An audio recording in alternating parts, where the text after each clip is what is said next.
الحمدللہ وحدہ والصلاة والسلام علی من لا نبی بعدہ اما بعد فاعوذ باللہ من الشیطان الرجیم بسم اللہ الرحمن الرحیم کم ترکوا من جنات وعیون وزروع ومقام کریم ونعمت کانوا فیہا فاکہین کذالک وأورثناہا قوما آخرین فما بکت علیہم السماء والارض وما كانوا منظرین۔ اور لوگ چھوڑ گئے کتنے باغات اور چشمے اور کھیتیاں اور دلکش جگہیں اور سلسلہ ہائے نعمت جن میں وہ عیاشیاں کیا کرتے تھے۔ یوں ہی ہوا اور ہم نے ایک دوسری قوم کو ان کا وارث بنا دیا، پھر آسمان اور زمین ان پر نہ روئے اور نہ ہی ان کو مہلت ملی۔ آج ہماری سورہ دخان کی آیہ مبارکہ 29 تک کی تلاوت و ترجمہ کا شرف نصیب ہوا۔ سامعین، گزشتہ درس مبارک میں ہماری گزشتہ نشست میں گفتگو چل رہی تھی فرعون اور آل فرعون کے حوالہ سے، اور حضرت سیدنا موسیٰ علیہ السلام آپ کو حکم دیا گیا کہ آپ اپنی قوم بنی اسرائیل کو لے کر سمندر کے پار آپ تشریف لے جائیے، اور فرعون اور آل فرعون کا ہم نے غرق کرنے کا فیصلہ فرما لیا ہے۔ اب اس کے بعد جب اللہ تعالیٰ نے انہیں غرق فرما دیا، یاد رکھیے گا اس کائنات کے اندر لوگوں کی کامیابی کے معیار دو سمجھے جاتے ہیں۔ یہ لوگوں کا بنایا ہوا ایک معیار ہے، اور ایک وہ معیار ہے کامیابی کا جس کو اللہ نے بیان فرمایا ہے۔ لیکن بدقسمتی یہ ہے کہ ہمارے ہاں اللہ کی بات کو معیار نہیں قرار دیا جاتا۔ بدنصیبی اور بدبختی ہے کہ مسلمان قوم بھی اسے کامیابی کا معیار بناتے ہیں جسے غیر مسلموں نے کامیابی کا معیار ٹھہرایا، اور آج مسلمان بھی عیسائی اور یہودی کا نعرہ بلند کرتا ہے۔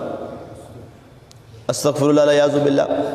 ہماری اسلام سے دوری ہے، ہمارے نوجوانوں کو ہم نے اسلام دیا ہی نہیں ہے، اپنی اولادوں کو ہم نے قرآن دیا ہی نہیں ہے۔ بس ہم کہتے ہیں پیدائش کے وقت اذان ہو گئی، بس اب تیرے لیے یہی کافی ہے کہ تو مسلمان ہو گیا، اب اس کے بعد کبھی جمعہ پڑھ لیا یا کبھی عید پڑھ لی تو تمہاری مسلمان ہونے کی علامت باقی رہے گی، اور وہ اپنے آپ سے بڑا کسی کو اچھا سمجھتا ہی نہیں۔ یہ بدنصیبی ہے مسلمان قوم کی۔ دنیا والوں کے ہاں کامیابی کا معیار کیا ہے؟ دولت، جاہ و جلال، مرتبہ، عہدہ، کوئی وزارت، کوئی مشارت، بس یہ ان کی انتہا ہے، اسے کامیابی کہا جاتا ہے۔ عام طور پہ جناب سنائیں کیسے مزاج ہے، اللہ کا بڑا فضل ہے جی۔ فضل سے وہ کیا مراد لے رہا ہوتا ہے؟ بڑی دولت ہے، سب کچھ ہے، بڑا پیسہ ہے، اللہ کا بڑا فضل ہے۔ اور یہ وہ شخص کہہ رہا ہوتا ہے جس نے کبھی مسجد کا منہ نہیں دیکھا، کبھی زکوٰۃ ادا نہیں کی، کبھی صاحب حیثیت ہوتے ہوئے غریبوں اور ناداروں کے لیے اپنے مال سے جو رب نے حصہ مقرر کیا ہے وہ نہیں نکالا۔ لیکن کس بنیاد پہ وہ کہہ رہا ہے اللہ کا بڑا فضل ہے، اللہ کی بڑی رحمت ہے؟ کس بنیاد پر؟ وہ دولت کو اللہ کا فضل اور رحمت سمجھ بیٹھا۔ بارگاہ مصطفیٰ صلی اللہ علیہ وآلہ وسلم میں حضرت سیدنا فاروق اعظم رضی اللہ تعالیٰ عنہ جیسے عظیم صحابی رسول، خلیفۃ المسلمین، امیر المومنین، آپ نے سوال کیا یا رسول اللہ صلی اللہ علیہ وآلہ وسلم، یہ جو اللہ کو مانتے نہیں ہیں، آپ کو تسلیم نہیں کرتے، ان کے پاس تو بڑے بڑے باغات ہیں، بڑے بڑے محلات ہیں، وہ عیش و آرام کی زندگی میں رہتے ہیں، اور ہم اللہ اور اللہ کے رسول کو مانتے ہیں، اور ہمارے حالات یہ ہیں کہ ہمارے پاس کھانے کے لیے کچھ نہیں ہوتا۔ تو وہ لوگ کہتے ہیں ہم پہ تو بڑا کرم ہے، اگر تم اللہ کو مانتے ہوتے تو تمہارا حال یہ ہوتا۔ یہ جملہ جو آج مسلمان اگر بولتا ہے تو نعوذ باللہ یہ جملہ سب سے پہلے کافروں نے بولا تھا۔ کافروں نے کہا عمر اگر تم اللہ کو مانتے ہو اور تمہارا نعوذ باللہ رب سچا ہوتا تو تمہارے یہ حالات ہوتے، تم تو یہ اس طرح غربت، ناداری، کھانے کو کچھ نہیں ہے، اور ہم پہ دیکھو کتنا کرم ہے، ہم پہ کتنا سب کچھ نعمتوں کی جناب ریل پیل ہے۔ تو حضرت سیدنا محمد رسول اللہ صلی اللہ علیہ وآلہ وسلم نے ارشاد فرمایا اے عمر جس کو وہ فضل کہہ رہے ہیں وہ فضل نہیں ہے، وہ بہت بڑے عذاب میں مبتلا ہیں۔ آپ نے فرمایا اللہ فرماتا ہے انما اموالکم و اولادکم فتنہ، تمہارا مال اور تمہاری اولاد تمہارے لیے بہت بڑی آزمائش ہے۔ فرمایا وہ تو آزمائش کے ایک کڑے امتحان سے گزر رہے ہیں، تمہیں مبارک ہو کہ اللہ تعالیٰ نے تمہیں اسلام کی دولت، نعمت، رحمت اور فضل عطا کیا ہے، اور تم نہیں چاہتے یہ دنیا کے عیش و عشرت کریں اور آپ آخرت کے عیش و آرام کریں۔ اور پھر آپ نے فرمایا ان العیش عیش الاخرہ فاغفر للانصار والمہاجرہ، بے شک عیش اور زندگی تو آخرت کی زندگی ہے، اے اللہ میرے انصار اور مہاجرین کی بخشش فرما دے۔ آپ کے ہاں فضل یہ قرار پایا، آپ کے ہاں رحمت یہ قرار پایا۔ آگے ارشاد فرمایا گیا ان کا انجام کیا ہوا۔ اب فرعون اور آل فرعون یہ کہتے تھے کہ جناب ہمارے پاس دولت بھی ہے، بادشاہت بھی ہے، سب کچھ ہے، اور بنی اسرائیل کے پاس کیا ہے؟ موسیٰ علیہ السلام کے پاس کیا ہے؟ اور بنی اسرائیل کے لوگ تو سارے ہمارے ملازم ہیں۔ بالکل یہی مزاج تھا۔ قبطی لوگ جو تھے انہوں نے اپنے گھروں تک جو ملازم رکھے ہوئے تھے نوکری چاکری کے لیے، وہ سارے بنی اسرائیل کے لوگ تھے جو اس وقت کے مومن تھے۔ اس وقت کے ظاہر مومن وہ تھے جو موسیٰ علیہ السلام پر ایمان لائے، انہیں بنی اسرائیل کہا جاتا ہے۔ تو اب ساری فصلیں ان کے پاس، قبطیوں کے پاس، فرعونیوں کے پاس، کاروبار سارے ان کے پاس، اور ریاست ان کے پاس۔ ظاہر ہے جس کے پاس ریاست ہے سب کچھ اس کے پاس تھا۔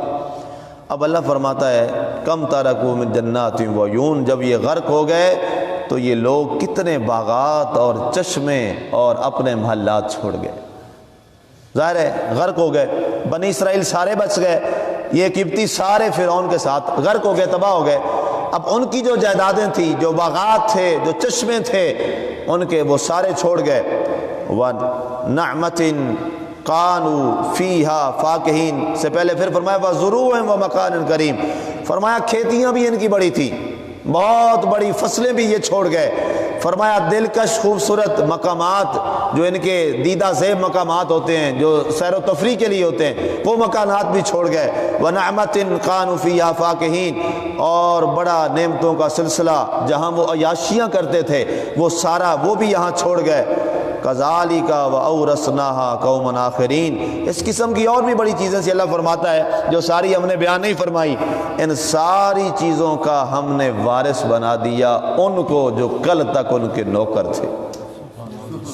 اللہ اکبر، نظام کائنات دیکھیے، چاہے تو کسی گداگر کو شہنشاہ بنا دے اور کسی شہنشاہ کو چاہے تو گدا بنا دے، مالک کے فیصلے۔ اور قرآن نے بتا دیا، فرمایا جو رات تک قبطیوں کے نوکر تھے بنی اسرائیل کے لوگ، کل جب صبح کا سورج طلوع ہوا تو ہم نے فرعون کی ساری سیرگاہیں، ساری کھیتیاں، سارے چشمے، سارے شاہی محلات اور سارے باغات کا ہم نے مالک کنہیں بنا دیا؟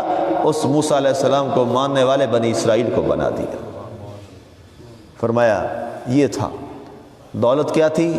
ساری ان کے لیے بیکار ہو گئی، بے سود ہو گئی، لیکن ان کے لیے جو ماننے والے تھے ان کے لیے کیا باقی بچا؟ اللہ نے ایمان ان کے پاس رکھا تھا، ایمان کی سب سے بڑی دولت تھی، اور یہ عارضی دولت تھی، رب نے ان کا بھی انہیں وارث بنا دیا۔ اللہ اکبر۔ آگے ارشاد فرمایا فما بکت علیہم السماء والارض وما كانوا منظرین۔ اب یہ بات بڑی قابل توجہ، اللہ نے دنیا کا ایک اصول بھی بیان کر دیا۔ فرمایا اتنا بڑا معاملہ ہو گیا، مصر کا بادشاہ جس کا پوری دنیا میں ڈنکا تھا، مصر کا فرعون، وہ چلا گیا، اس کے پورے وزیر چلے گئے، اس کا پورا سسٹم آف گورنمنٹ وہ دفن ہو گیا، سمندر کے اندر تباہ و برباد ہو گیا، اور ان کا ایک شخص بھی باقی نہ بچا۔ اللہ فرماتا ہے فما بکت علیہم السماء والارض، نہ ان پر زمین روئی نہ ان پر آسمان رویا، کچھ بھی نہ ہوا۔ جو کل کہتے تھے یہ ہو جائے گا وہ ہو جائے گا، فرمایا ہم نے انہیں نسیہ منسیہ کر دیا، تباہ و برباد کر دیا، اور ان کی داستان تک ہم نے نہ چھوڑی، بس اتنے کے لیے داستان کے طور پہ زندہ رکھ دیا تاکہ لوگوں کے لیے مقام عبرت بن جائے۔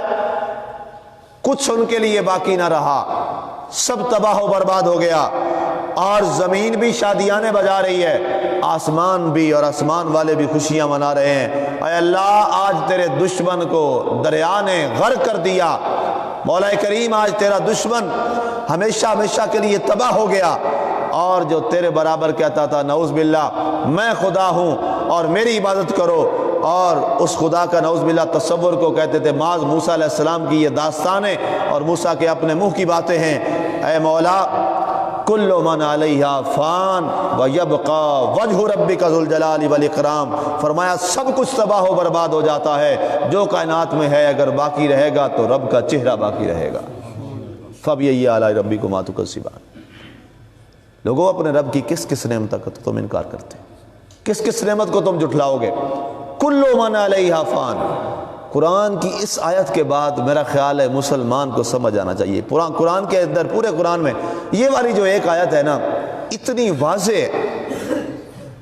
پورا قرآن پاک بار بار میں نے ترجمہ و تفسیر کے ساتھ پڑھا بھی ہے، پڑھایا بھی ہے، لیکن میں اس نتیجے پہ پہنچا ہوں کہ یہ والا قرآن کا ہر ایک حرف سبحان اللہ کمال ہے، لیکن جو آسان ترین اور لوگوں کو آج کے مزاج میں بالکل سادہ لفظوں میں جو سمجھانے والا ہے قرآن کی ہی آیت کل من علیہا فان، کل من علیہا فان، کل من علیہا فان۔ لوگوں دنیا میں جو کچھ اس زمین پر ہے سب فانی ہے، سب فانی ہے۔ کیا بادشاہ، کیا محلات، کیا زمینیں، کیا نوکریاں، کیا بیوروکریسیاں، کیا وزارتیں، کیا درجے، کیا چیزیں، سب کچھ کل من علیہا فان۔ جب آنکھیں بند ہو گئیں بس سب کچھ ختم ہو گیا، سب کچھ ختم ہو گیا، زیر زمین چلا گیا۔ کل من علیہا فان۔ ایک لمحہ کے لیے وہ پہلے بادشاہ تھا، اور اب کیا آواز لگائی جاتی ہے؟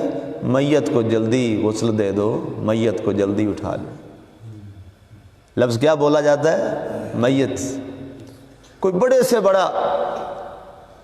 بڑا عالم دین ہو، شیخ الحدیث ہو، شیخ التفسیر ہو، بڑے سے بڑا کوئی پیر ہو، اور بڑے سے بڑا کوئی تاجر ہو، جو بھی جتنا کوئی بڑا بادشاہ ہو، مرنے کے بعد سارے ٹائٹل ختم ہو جاتے ہیں۔